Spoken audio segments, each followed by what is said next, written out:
Hello everyone, আসসালামু আলাইকুম। আজকে আমি তৈরি করব নাগা চিকেন ড্রামস। যারা স্পাইসি লাভার তারা অবশ্যই আজকের রেসিপিটি ট্রাই করবেন। তো চলুন শুরু করি। নিয়ে নিব 4টি কাঁচামরিচ, বোম্বাই মরিচ, ধনেপাতা, পুদিনা পাতা এবং আদা ও রসুন। এবার এগুলো সবকিছু ব্লেন্ডার করে নিতে হবে। এখানে আমি 4 পিস মুরগি নিয়েছি এবং এটার পানি ঝরিয়ে নিয়েছি। এবার দিয়ে দিব হাফ টেবিল স্পুন এলাচ গুঁড়া, হাফ টেবিল স্পুন গোলমরিচ গুঁড়া, হাফ টেবিল স্পুন মরিচের গুঁড়া ও হলুদের গুঁড়া। তারপর দিব সয়া সস এবং একটু ভিনেগার। তারপর দিব প্রাউন্স টমেটো সস। এবার যে পেস্টটা রেডি করেছিলাম তা দিয়ে দিব।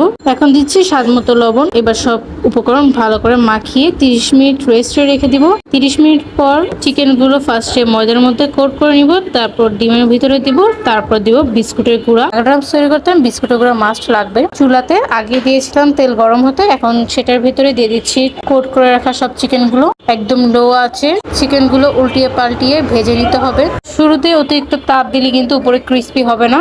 এই তো তৈরি হয়ে গেল চিকেন নাগা ড্রাম। একদম ঘরোয়া উপায়ে কত সহজেই নাগা চিকেন ড্রামস তৈরি করা যায় তা হয়তো বা আমার ভিডিও না দেখলে বুঝতে পারতেন।